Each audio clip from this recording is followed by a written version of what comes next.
everyone, it's Hannah from Story Kids. Welcome back. I am so happy you're here. Now, a few of you might know that I have not posted in about a month, and that's because I had a lot of schoolwork that I had to do and tests that I had to study for. Luckily, most of those I finished up. I have a few remaining, but I have pretty much finished the big load of work. Obviously, I'm still in school just like all of you guys, at home of course, but I just had a lot of stuff that was all due at once, but now that's pretty much all done. So my upload schedule might still be a little bit intermittent, at least until the end of the school year, but hopefully we won't have another month-long break like we did. Now, with that being said, you might notice I am inside with my lovely wall decal tree instead of the real trees behind me. Why, you ask? Well, it is currently 40 degrees outside and it snowed. It snowed here. So, even though it's May and it's spring, there was snow and it's a little chilly outside. So I stayed inside. But in honor of this springtime snow, I am bringing you today one of my favorite stories from when I was little. I used to beg for this book all the time. It is called Stranger in the Woods by Carl L. Sams II and Jean Stoick. Sorry about that if I pronounced that wrong. And it won the Benjamin Franklin Award. You can see right there. Now, I know we talked a lot on Story Kids about artwork in books. And you might notice that the artwork in this book is real live photographs. If you're interested in photography, that's another really cool art form that you can pursue, like lettering, drawing, painting, paper collage, and all sorts of different art forms like that. So photography is another one. I actually took some photography courses when I was maybe some of your guys' age. So I love this book. I love the pictures and the story, and I hope you do too. Look at all that snow. It wasn't snowing quite that much, but it was pretty snowy today. Stranger in the Woods. A photographic fantasy.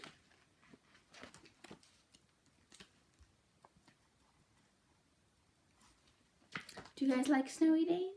Yeah. The snowflakes were resting after their twisting, twirling dance through the crisp night air. Every twig in the forest wore a new coat of glimmering white. Daybreak came softly moving through the woods and yawning as its rays slowly stretched across the snowy meadows. The birds were the first to notice.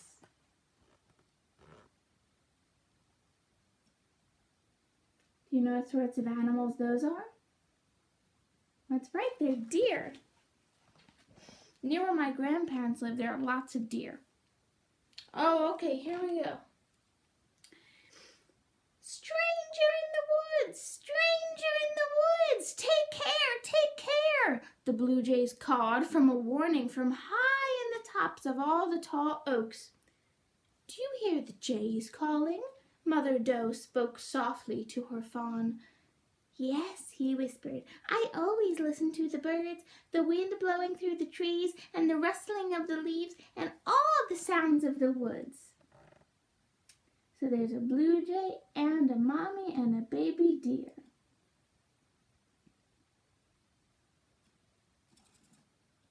And you can hear my own wild animal in the corner. That's my gerbil. Stranger in the woods! Who's in the woods? Where? Where did the jay say? Where is he? Asked the owl of many questions.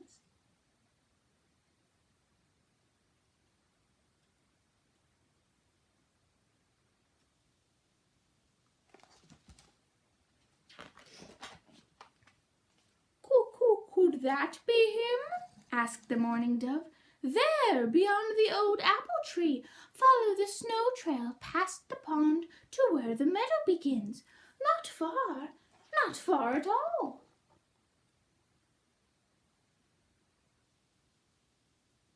Lots of different kinds of birds in the woods, huh?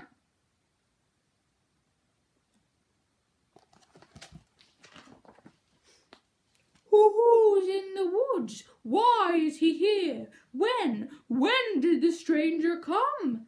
asked the Owl of Many Questions. "I've been here since the early morning, before the first pale light on the eastern sky," said the munching muskrat.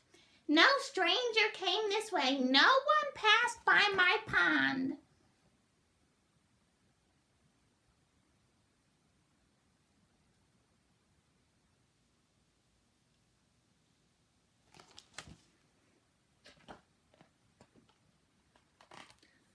"I followed the snow trail under the light of the winter moon," answered the buck.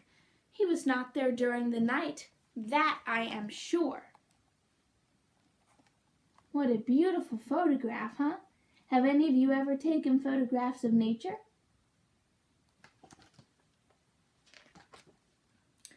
As the animals moved through the snowy forest, they came to the edge of the meadow.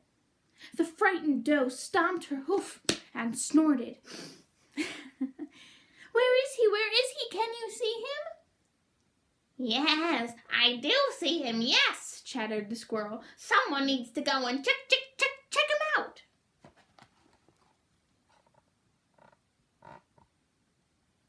There are lots of pictures, so I'll show you them a little closer. Oh, look. There's our first clue to the stranger. Do you see him? And over on the left there's a squirrel. We know those, huh? Who will go? Who will see?" asked the Owl of Many Questions. "Now don't be looking at me. I'm much too busy chewing on my antler," sputtered the porcupine.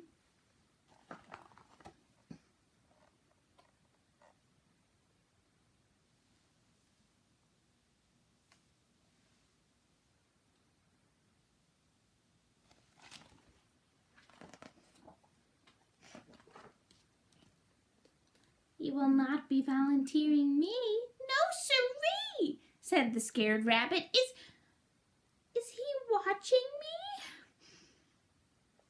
"Howdy-dee-dee, it is me, the chickadee-dee. I will go. I will take the lead."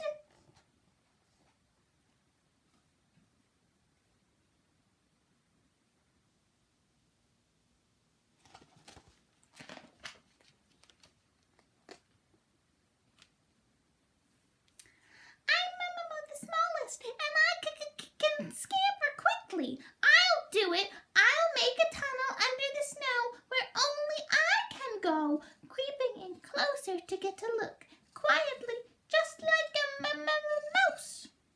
"Let it be me. Let me go," volunteered the fawn. "I can do it. I know I can."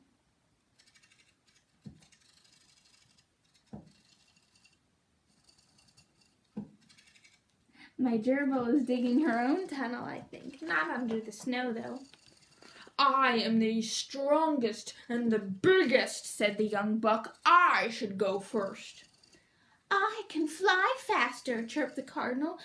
"But I can run like lightning, and I have antlers," boasted the buck. "But I am red," announced the cardinal, not knowing what else to say.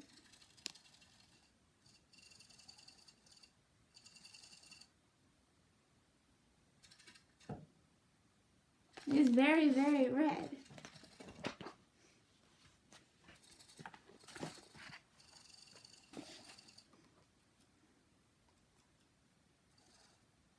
Do you know who the stranger is now? That's right. I don't think the animals quite know what a snowman is, huh?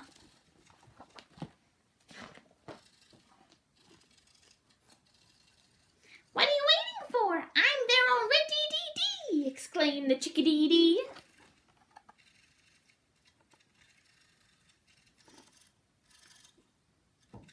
The chickadee found the stranger first, the snowman.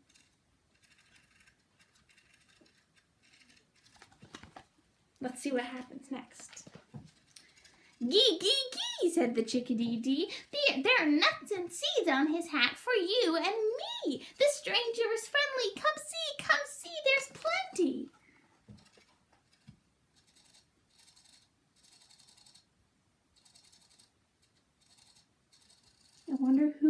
the seeds on the snowman's hat for all the animals. I can see there's something for you, said the buck. Could it be there's something for me? My nose is leading me to corn buried beneath the snow.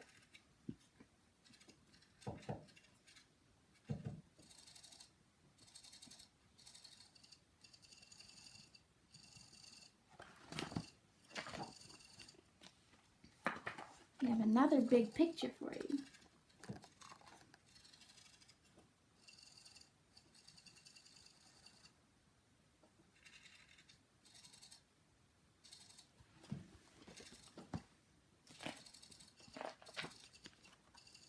I found a treat that I can eat, said the young doe as she reached out to the stranger.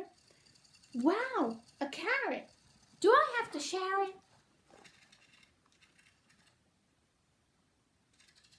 There's a little rhyming going on, huh?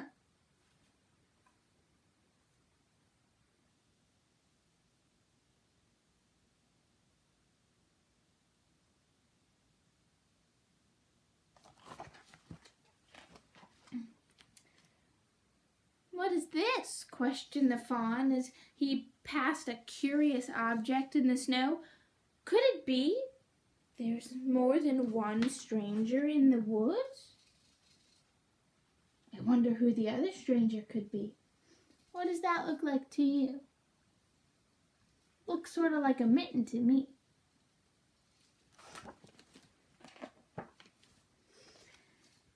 After the corn was gone, the animals left by the snow trail one by one and disappeared into the winter woods.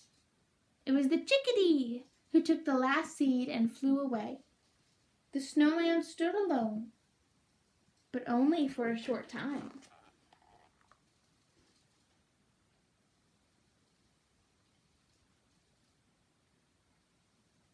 Who's coming next? I sound like the owl with all these questions, huh? They have eaten everything, even the carrot nose, whispered the little sister, peeking out from behind the evergreens. Let's put out more seeds and corn before they come back, encouraged the brother. The animals will never know we were here. It was a sister and brother leaving some snacks for the animals. How friendly.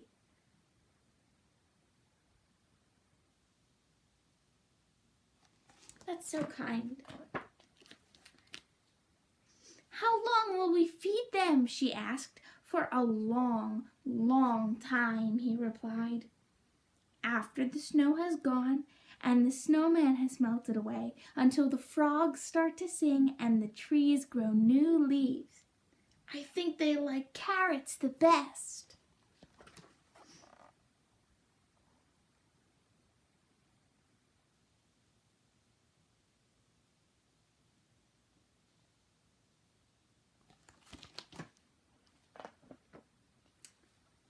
The end. So what did you all think? Did you like Stranger in the Woods? I know when I was little, it was one of my absolute favorite stories. In fact, I got this book for my first birthday. There's a little note inside. It was from my mom's very best friend. And also, today is her birthday. So if by some chance you're watching this, Aunt Nancy, happy birthday. But I love Stranger in the Woods, and I love the thoughtfulness that the two little kids have, and I also love all the personalities of the animals. I think they're so fun and friendly towards each other, even the ones who argue and compete a little bit. And my favorite part is the photography. I absolutely love winter scenes. I think they're just so magical, and the animals make them even better. So the snow might not stick around for a while right now because it is May. It's probably already melted, and next week it's probably going to be summer given how the weather has been going. But maybe you can leave a snack for an animal with your parents' permission, of course. Maybe in your backyard, maybe sprinkle some bird seeds or something to feed the chickadees. And even if you can't do that, it's the thought that counts. So maybe give one of your toys that you don't use anymore to someone who doesn't have one, or give a story to someone, or maybe some cans of food to people who are a little bit hungry. There are lots of ways to help out and lots of ways to feed the animals in a more metaphorical sense. So just like these kids fed the animals and the animals all shared, and you can see in the picture that they were so happy, you can help someone else out too. And maybe take some pretty cool photographs of it. I hope you like Stranger in the Woods. I know I liked reading it to you, and I love getting to see your faces again. Maybe in the winter we'll all build a snowman together. Once we're out of our houses, back in school, we can all play and take some pictures of each other, okay? Until next time, that was Stranger in the Woods, and I'm Hannah from Story Kids. Keep on reading, everybody. Bye-bye.